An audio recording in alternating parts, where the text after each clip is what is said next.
Welcome to ട്രൈഡൂട്ട്. നമുക്ക് വരുന്ന ആഴ്ചയിലെ ഗോൾഡിന്റെ പ്രൈസ് മൂവ്മെന്റ് അനാലിസിസ് ഒന്ന് നോക്കാം. അതിനുവേണ്ടി വീക്ക്ലി ചാർട്ടാണ് എടുത്തിരിക്കുന്നത്. വീക്ക്ലി ചാർട്ട് എടുത്തിരിക്കുന്നത് ട്രെൻഡ് മനസ്സിലാക്കാൻ വേണ്ടിയിട്ടാണ്. വീക്ക്ലി ചാർട്ടിൽ നോക്കിയാൽ കാണാം, അവസാനമായി ഒരു ഹൈനെ ബ്രേക്ക് ചെയ്ത് മാർക്കറ്റ് വളരെ സ്ട്രോങ് ആയിട്ടാണ് മുകളിലോട്ട് പോകുന്നത്. ഹൈനെ ബ്രേക്ക് ചെയ്യുന്നതിനേക്കാൾ മുന്നേ തുടർച്ചയായ 1, 2, 3, 4 ആഴ്ചകൾ ബുള്ളിഷ് ആയിരുന്നു. അത് കഴിഞ്ഞിട്ടും 4 ആഴ്ച ബുള്ളിഷ് ആയിട്ട് തന്നെ പോകുന്നു. അതായത് വലിയൊരു ബുള്ളിഷ് മൂവ്മെന്റ് ആണ് മാർക്കറ്റ് മുകളിലോട്ട് തന്നുകൊണ്ടിരിക്കുന്നത്. നോക്കിയാണ് വളരെ സ്ട്രോങ് ആയിട്ടാണ് ഇവിടെ നിന്ന് തുടങ്ങി ഇവിടം വരെ എത്തിയിട്ടുണ്ട്. ഈ ഒരു 4 ആഴ്ചകളുടെ പ്രത്യേകത എടുത്ത് നോക്കിയാലും കാണാം, ഓരോ ആഴ്ചയും ക്യാൻഡിൽസ് ലോയിൽ നിന്ന് തന്നെ നോക്കിയാൽ കാണാം, ഇവിടെ കാണാം ക്യാൻഡിൽ ക്ലോസ് ചെയ്തിരിക്കുന്നത് മുകളിലാണ്. വീണ്ടും നോക്കിയാൽ കാണാം, ഇവിടെയും ക്ലോസ് ചെയ്തിരിക്കുന്നത് മുകളിലാണ്. അങ്ങനെ ഇവിടേക്ക് നോക്കിയാൽ കാണാം, മുകളിലാണ് ക്ലോസ് ചെയ്തുകൊണ്ടിരിക്കുന്നത്. പക്ഷെ കഴിഞ്ഞ 2 ആഴ്ചയായിട്ട് നോക്കിയാൽ കാണാം, മുകളിലല്ല ക്ലോസ് ചെയ്തിരിക്കുന്നത്, താഴെയാണ്. ഇരുവിക്കിന്റെ താഴെ, അതായത് പ്രൈസ് താഴെയാണ് ചെയ്തിരിക്കുന്നത്. അതുപോലെ തന്നെ ഈ ആഴ്ചയും, അതായത് ലാസ്റ്റ് കഴിഞ്ഞ ആഴ്ചയും അതുപോലെ തന്നെയാണ്, താഴെയാണ് ക്ലോസ് ചെയ്തിരിക്കുന്നത്. അപ്പോൾ നമുക്ക് മൊത്തത്തിൽ മനസ്സിലാവുന്ന ഒരു കാര്യം എന്താണെന്ന് വെച്ചിട്ടുണ്ടെങ്കിൽ, മാർക്കറ്റ് ഒരു വീക്ക്നെസ് കാണിച്ചു തുടങ്ങി ഇവിടുന്ന് ഇവിടം വരെ ഉണ്ടായത്. അതായത് ഈ ഒരു ലോയിൽ നിന്ന് ഈ ഒരു ക്യാൻഡിൽ വരെയുള്ള സ്ട്രെങ്ത് അല്ല, മുകളിലോട്ട് പോകുന്ന സമയത്ത് വീക്ക്നെസ് കാണിച്ചു തുടങ്ങുന്നുണ്ട് എന്നാണ് മനസ്സിലാവുന്നത്. അപ്പോൾ അടുത്ത് തന്നെ ഒരു ബെയറിഷ് വീക്ക് വരാനുള്ള സാധ്യതയുണ്ട്.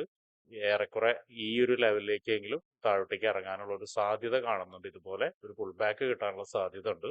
അങ്ങനെ പുൾ ബാക്ക് കിട്ടുകയാണെങ്കിൽ വളരെ ഇമ്പോർട്ടൻ്റ് ആയ കുറച്ച് ഏരിയയിലേക്ക് നമ്മൾ മാർക്ക് ചെയ്ത് വെക്കണം. അതിൽ ആദ്യമായിട്ട് മാർക്ക് ചെയ്ത് വെക്കുന്ന ഏരിയ എന്ന് പറയുന്നത് ഈ ഒരു ഇംബാലൻസ് ആണ്. ഇംബാലൻസ് നോക്കിയാൽ കാണാം, വളരെ സ്ട്രോങ് ആയിട്ട് ബ്രേക്ക് ചെയ്ത് വന്നിട്ട് അവിടേക്ക് റീടെസ്റ്റ് വന്നിട്ടില്ല. ഈ ഒരു ഇംബാലൻസിനെ നമ്മൾ മാർക്ക് ചെയ്ത് വെക്കുന്നുണ്ട്. അതുപോലെ തന്നെ മറ്റൊരു ഏരിയ എന്ന് പറയുന്നത് ഈ ബ്രേക്ക് ചെയ്ത് പോയ ഒരു ഹൈ ആണ്. ഈ ഒരു ഹൈയിനെയും നമുക്ക് മാർക്ക് ചെയ്ത് വെക്കണം. ഓൾറെഡി ഇതിനൊരു സപ്പോർട്ടായിട്ട് മാർക്ക് ചെയ്ത് വെക്കുന്നുണ്ട്. പിന്നെ വീണ്ടും താഴോട്ടേക്ക് വരുന്ന സമയത്ത് വീണ്ടും ഏരിയാസ് ഉണ്ട്. ആ ഏരിയാസ് തൽക്കാലം ഇപ്പോൾ മാർക്ക് ചെയ്യുന്നില്ല. കാരണം എന്ന് വെച്ചിട്ടുണ്ടെങ്കിൽ കഴിഞ്ഞൊരു 4 വീക്കിന്റെ ഏരിയാസ് ആണ് മാർക്ക് ചെയ്ത് വെച്ചിരിക്കുന്നത്. ഒരാഴ്ച കൊണ്ട് തന്നെ അത്രയും വലിയ വീഴ്ച വരാനുള്ള സാധ്യത കുറവായതുകൊണ്ടാണ് മാർക്ക് ചെയ്യാത്തത്. അങ്ങനെ എന്തെങ്കിലും ഉണ്ടെങ്കിൽ നമുക്ക് ഡെയിലിയിൽ അല്ലെങ്കിൽ ഡെയിലി അനാലിസിസിൽ നമുക്ക് മാർക്ക് ചെയ്തിട്ട് നോക്കാം. അപ്പൊ ഇത്രയാണ് വീക്ക്ലി ചാർട്ടിൽ നമ്മൾ അനാലിസിസ് ചെയ്യുന്നത്, അല്ലെങ്കിൽ ഇത്രയാണ് വീക്ക്ലി ചാർട്ടിൽ നമുക്ക് കണ്ടുപിടിക്കാൻ കഴിഞ്ഞത്. ഇനി ഡെയിലിയിലേക്ക് പോയിട്ട് പ്രധാനപ്പെട്ട കുറച്ച് കീ ഏരിയാസും കൂടി നമുക്ക് നോട്ട് ചെയ്യാം. ഡെയിലിയിലേക്ക് വരുന്ന സമയത്ത് ഡെയിലി വളരെ സ്ട്രോങ് ആയിട്ട് തന്നെ മുകളിലോട്ട് പോകുന്നത് നോക്കിയാൽ കാണാം. ഇവിടെ നിന്നൊരു പുൾ ബാക്ക് എടുത്തു, ബ്രേക്ക് ചെയ്തു, വീണ്ടും അവിടെ റീടെസ്റ്റ് ചെയ്തു, വീണ്ടും ബ്രേക്ക് ചെയ്തു, റീടെസ്റ്റ് ചെയ്തു, വീണ്ടും മുകളിലോട്ട് പോയി, ഒരു ഡീപ്പ് പുൾ ബാക്ക് എടുത്തു, വീണ്ടും മുകളിലോട്ട് പോയി, ഡീപ്പ് പുൾ ബാക്ക് എടുത്തു, വീണ്ടും മുകളിലോട്ട് പോയിട്ട് ഇവിടെ നോക്കിയാൽ കാണാം, കഴിഞ്ഞ കുറച്ച് ദിവസങ്ങളായിട്ട്, അതായത് കഴിഞ്ഞ വീക്കിലെ 3 ആഴ്ചയായിട്ട് ഒരു കൺസോളേഷനിലാണ് നിൽക്കുന്നത്. മാർക്കറ്റ് കൃത്യമായിട്ട് മൂവ് ചെയ്യാതെയാണ് നിൽക്കുന്നത്. കൺസോളേഷൻ ആണെങ്കിൽ പോലും ലാസ്റ്റ് ഫ്രൈഡേ, അതായത് ഇന്നലത്തെ ക്യാൻഡിൽ നോക്കിയാൽ കാണാം, ഈ ഒരു ഡേ ക്യാൻഡിലിന്റെ ലോയിനെ ബ്രേക്ക് ചെയ്ത് ഇവിടെ ഉണ്ടായിരിക്കുന്ന ഒരു ഇംബാലൻസിനെ ഹിറ്റ് ചെയ്തിട്ടാണ് മുകളിലോട്ട് പോയിരിക്കുന്നത്. മുകളിലോട്ട് പോയെന്ന് വെച്ചിട്ടുണ്ടെങ്കിൽ പോസിറ്റീവ് ക്യാൻഡിൽ ആയിട്ടല്ല ക്ലോസ് ചെയ്തിരിക്കുന്നത്, ബെയറിഷ് ക്യാൻഡിൽ തന്നെയായിട്ടാണ്, ബെയറിഷ് ഇൻഡിസിഷൻ ആയിട്ട് തന്നെയാണ് ചെയ്തിരിക്കുന്നത്. അപ്പൊ 3 ദിവസമായിട്ട് ഇങ്ങനെ ഒരു ലെവലിലാണ് നിൽക്കുന്നതെങ്കിൽ ഒരുപക്ഷെ ഒന്ന് താഴോട്ടേക്ക് ഇറങ്ങാനുള്ള സാധ്യത ഉണ്ട്, അല്ലെങ്കിൽ വലിയൊരു ബ്രേക്ക് ഔട്ട് കിട്ടാനുള്ള സാധ്യതയുണ്ട്. അപ്പൊ ഇത് രണ്ടുമാണ് നമുക്ക് ഡെയിലിയിൽ കാണുന്ന സമയത്ത് മനസ്സിലാവുന്നത്. പിന്നെ ഡെയിലിയിലെ കീ ഏരിയ എന്ന് പറഞ്ഞാൽ, മാർക്കറ്റ് എത്താനുള്ള ഒരു ഏരിയ, ഒരു കീ ഏരിയ ഈ ക്യാൻഡിലിന്റെ ലോ ആണ്. ഈ ക്യാൻഡിലിന്റെ ലോയുടെ പ്രത്യേകത എന്താണെന്ന് വെച്ചിട്ടുണ്ടെങ്കിൽ ഒരു പുൾ ബാക്ക് ക്യാൻഡിലാണത്. ഈ പുൾ ബാക്ക് ക്യാൻഡിലേക്ക് ഒരുപക്ഷെ താഴോട്ടേക്ക് ഇറങ്ങുകയാണെങ്കിൽ, ഇവിടെ നിന്ന് ഒരുപക്ഷെ നല്ലൊരു വരവ് വരികയാണെങ്കിൽ ഇവിടേക്ക് എത്താനുള്ള സാധ്യതയുണ്ട്. അപ്പൊ അതുകൊണ്ട് ഇതിനെ ഒരു സപ്പോർട്ടായിട്ട് മാർക്ക് ചെയ്യുന്നുണ്ട്. സപ്പോർട്ട് എന്ന് വെച്ചാൽ പോലും അതൊരു പക്ഷെ ബ്രേക്ക് ചെയ്യാൻ സാധ്യതയുള്ള സപ്പോർട്ടാണ്. കാരണം നമ്മൾ നേരത്തെ പറഞ്ഞ പോലെ വീക്കിലിയുടെ ഇംബാലൻസ് ഇവിടെ ഇപ്പോഴും കെടുക്കുന്നുണ്ട്. അപ്പൊ അതുകൊണ്ട് തന്നെയാണ് പറയുന്നത് ഒരുപക്ഷെ ബ്രേക്ക് ചെയ്യാൻ സാധ്യതയുള്ള സപ്പോർട്ടാണെന്നുള്ളത്. പിന്നെ റെസിസ്റ്റൻസ് ഏരിയ എന്ന് പറയുന്നത് നമ്മൾ മാർക്ക് ചെയ്ത് ഈ ഒരു ഏരിയനെ തന്നെ റെസിസ്റ്റൻസ് ആയിട്ട് എടുക്കാം. നേരത്തെ പറഞ്ഞ പോലെ തന്നെ മാർക്കറ്റ് അതിന്റെ മുകളിൽ ക്ലോസ് ചെയ്തിട്ടില്ല. ഒരു 3 തവണയും മുകളിൽ നിന്ന് നല്ലൊരു സെല്ലിംഗ് പ്രഷർ ഉണ്ടായിരുന്നു. പക്ഷെ താഴോട്ടും ക്ലോസ് ചെയ്തിട്ടില്ല. താഴോട്ട് നോക്കുക എന്ന് പറഞ്ഞാൽ താഴോട്ട് കാര്യമായിട്ട് ഇറങ്ങി വന്നിട്ടില്ല. ക്ലോസിങ് താഴെയാണെങ്കിൽ പോലും കാര്യമായിട്ട് താഴോട്ടേക്ക് ഇറങ്ങി വന്നിട്ടില്ല. താഴെ നിന്നൊരു ബൈയും പ്രഷർ ഉണ്ട്. അപ്പൊ ഒരു 3 ദിവസം നല്ലൊരു സ്ട്രോങ് ആയിട്ടുള്ള ഒരു കൺസോൾട്ടേഷനിലാണ് മാർക്കറ്റ് നിൽക്കുന്നത്. ഒരു വലിയ ബ്രേക്ക് ഔട്ടിനുള്ള സാധ്യത കാണുന്നുണ്ട്. എന്തായാലും നമുക്ക് ഇനി 4 അവറിൽ പോയിട്ട് കുറച്ചും കൂടി നല്ല കീ ഏരിയാസ് ഉണ്ടോ എന്നുള്ളത് നോക്കാം. 4 അവറിൽ വരുന്ന സമയത്ത് മനസ്സിലാവുന്ന ഒരു കാര്യം, 4 അവറിന്റെ ഒരു പ്രധാനപ്പെട്ട ഏരിയ ഇവിടെ ഉണ്ട്. ഇവിടെ നോക്കിയാൽ കാണാം, മാർക്കറ്റ് ഒരു ബ്രേക്ക് തന്നിട്ടുണ്ട്. ഒരു മൈനർ ഒരു സ്ട്രക്ചർ ഉണ്ടായിരുന്നു. ആ ഒരു സ്ട്രക്ചർ ബ്രേക്ക് ചെയ്ത് തന്നിട്ട് മുകളിലോട്ട് പോയിട്ടുണ്ട്. അതിന് റീടെസ്റ്റ് ചെയ്തിട്ടില്ല, ഇതുവരെ റീടെസ്റ്റ് ചെയ്തിട്ടും ഇല്ല. അവിടെ ഒരു ഒരു ചെറിയ ബാലൻസ് കിടക്കുന്നുണ്ട്. ഇംബാലൻസിൽ വന്നിട്ട് എടുത്തിട്ടാണ് പോയത്. നോക്കിയാൽ കാണാം ഈ ഒരു ഇംബാലൻസ് എടുത്തിട്ടാണ് പോയത്. എന്നാലും ചെറിയൊരു ഇംബാലൻസ് കിടക്കുന്നുണ്ട്. മാത്രമല്ല താഴോട്ടേക്ക് ഇറങ്ങുന്ന സമയത്ത് ഒരു സപ്പോർട്ടും കിടക്കുന്നുണ്ട്.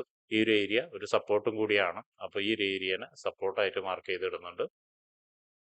ഇനി വീണ്ടും താഴോട്ടേക്ക് ഇറങ്ങുന്ന സമയത്ത് നമുക്ക് കിട്ടുന്ന മറ്റൊരു ഏരിയ എന്ന് പറഞ്ഞാൽ ഈ ഒരു ക്യാൻഡിലിന്റെ വിക്കാണ്. ഈ ഒരു ക്യാൻഡിലിന്റെ വിക്ക് എന്ന് പറഞ്ഞാൽ നോക്കിയാൽ കാണാം വലിയൊരു വിക്കാണ്. ആ ഒരു വലിയ വിക്കിലേക്ക് റീടെസ്റ്റ് എത്തിയിട്ടില്ല. റീടെസ്റ്റ് ജസ്റ്റ് ഒന്ന് ഇറങ്ങി പോയിട്ടുണ്ട്. ഒരുപക്ഷെ മാർക്കറ്റ് താഴോട്ടേക്ക് ഇറങ്ങി വരികയാണെങ്കിൽ ഒരു 50%-ലൊക്കെ എത്താനുള്ള സാധ്യത ഉണ്ട്. അപ്പോൾ ആ ഒരു 50% മാർക്ക് ചെയ്തിടുന്നുണ്ട്. വീണ്ടും താഴോട്ടേക്ക് വരുന്ന സമയത്ത് നമ്മൾ നേരത്തെ മാർക്ക് ചെയ്ത് വെച്ച ഏരിയ ആണ്. അപ്പോൾ അതുകൊണ്ട് വീണ്ടും മാർക്ക് ചെയ്യുന്നില്ല. അപ്പോൾ അത് അങ്ങനെ തന്നെ നിൽക്കുക. ഇവിടെയൊക്കെ വരുന്ന സമയത്ത് നമുക്ക് ഡെയിലിയിൽ എന്തെങ്കിലും ഉണ്ടെങ്കിൽ അല്ലെങ്കിൽ ഡെയിലി അനാലിസിസ് നോക്കിയിട്ട് നമുക്ക് നോട്ട് ചെയ്യാം. ഇനി മുകളിലോട്ട് വരുന്ന സമയത്ത് നോക്കിയാൽ കാണാം ഒരു ക്ലിയർ ആയിട്ടുള്ള ഒരു റെസിസ്റ്റൻസ് സോൺ ഇവിടെ ക്രിയേറ്റ് ചെയ്തിട്ടുണ്ട്. മൾട്ടിപ്പിൾ ടൈം മാർക്കറ്റ് ഇവിടേക്ക് വന്നിട്ട് റെസിസ്റ്റൻസ് എടുത്തിട്ട് താഴോട്ടേക്ക് വന്നിട്ടുണ്ട്. അപ്പോൾ ഈ ഒരു ഏരിയനെ റെസിസ്റ്റൻസ് സോൺ ആയിട്ട് മാർക്ക് ചെയ്യുന്നുണ്ട്. ഇവിടെ പലതവണ വന്നിട്ടുണ്ട്. ഇവിടെ നിന്ന് തുടങ്ങി ഇതിനെ ബ്രേക്ക് ചെയ്തിട്ടുണ്ടെങ്കിൽ പോലും ഓരോ തവണ ബ്രേക്ക് ചെയ്തപ്പോഴും വളരെ സ്ട്രോങ് ആയിട്ടാണ് താഴോട്ടേക്ക് എത്തിയിരിക്കുന്നത്. അതുപോലെ തന്നെ നേരത്തെ നമ്മൾ പറഞ്ഞൊരു വിക്കിന്റെ കാര്യം പറഞ്ഞ പോലെ തന്നെ ഇവിടെ ഒരു വിക്ക് ഉണ്ട്. ഇവിടെ ഒരു വിക്കിലേക്ക് നോക്കുകയാണെങ്കിൽ മാർക്കറ്റ് ഇനിയും റീടെസ്റ്റ് ചെയ്യാൻ ബാലൻസ് ഉള്ള കുറച്ച് ഏരിയ ഉണ്ട്. അവിടെ ഒരു 50%-ന്റെ ഒരു റീടെസ്റ്റ് ബാലൻസ് എടുക്കുന്നുണ്ട്. അപ്പൊ അതിനെയും നോട്ട് ചെയ്ത് വെക്കുന്നുണ്ട്. അപ്പൊ ഇത്രയാണ് നമ്മൾ 4 ഹവറിൽ നോക്കുന്നത്. ഇനി 1 ഹവറിൽ പോയിട്ട് എന്തെങ്കിലും എൻട്രി സാധ്യതകൾ ഉണ്ടോ എന്നുള്ളത് നോക്കാം.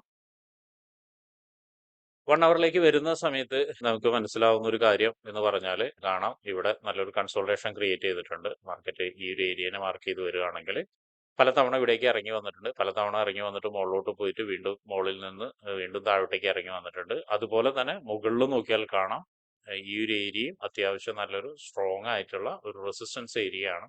ബ്രേക്ക് ചെയ്ത് മുകളിലോട്ട് പോയിട്ട് ഓരോ തവണയും മാർക്കറ്റ് ഇവിടേക്ക് റീടെസ്റ്റ് ചെയ്യുന്ന സമയത്തും താഴോട്ടേക്ക് സപ്ലൈ നടന്നിട്ടുണ്ട്.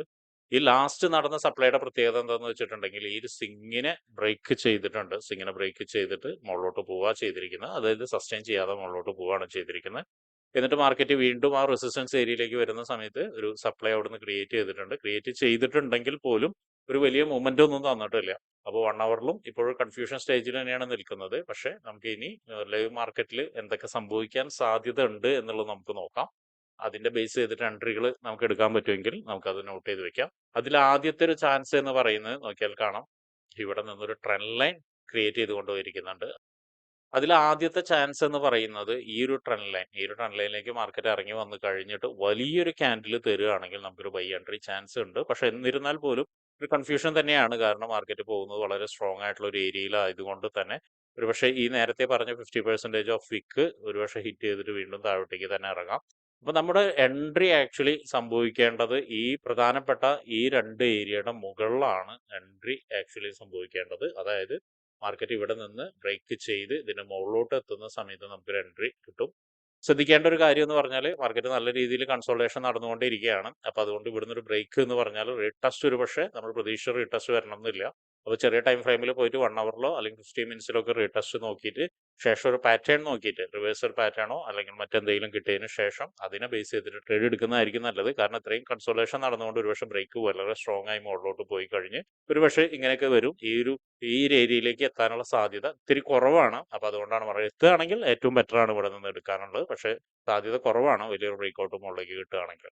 ഇനി അടുത്തൊരു ചാൻസ് എന്ന് പറയുന്നത് നേരത്തെ പറഞ്ഞ ഈ ഒരു സപ്പോർട്ട് ഏരിയയുടെ താഴെയാണ്. അതിന്റെ പ്രത്യേകത എന്താണെന്ന് വെച്ചിട്ടുണ്ടെങ്കിൽ നേരത്തെ പറഞ്ഞ പോലെ തന്നെ ഈ കൺസോൾട്ടേഷൻ ബ്രേക്ക് ചെയ്ത് മാർക്കറ്റ് ഒന്ന് താഴോട്ടേക്ക് ഇറങ്ങി ഒന്ന് ഈ ഒരു ഏരിയയിലേക്ക് ടെസ്റ്റ് ചെയ്യാനുള്ള സാധ്യത വളരെ കൂടുതലാണ്. എല്ലാ ദിവസവും നമ്മൾ ഡെയിലി അനാലിസിസിൽ പറയുന്ന ഒരു ഏരിയ ആണത്.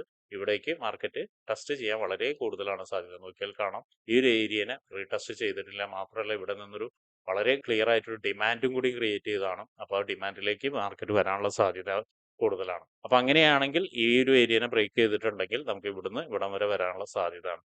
ഇവിടെ എത്തുന്ന സമയത്ത് ശ്രദ്ധിക്കേണ്ട ഒരു കാര്യം എന്ന് വെച്ചിട്ടുണ്ടെങ്കിൽ ഒരുപക്ഷെ റിവേഴ്സൽ പാറ്റേൺ കിട്ടാനുള്ള സാധ്യതയുണ്ട്. വലിയൊരു ക്യാൻഡിലോട് കൂടിയായിരിക്കും വരുന്നുണ്ടാവുക.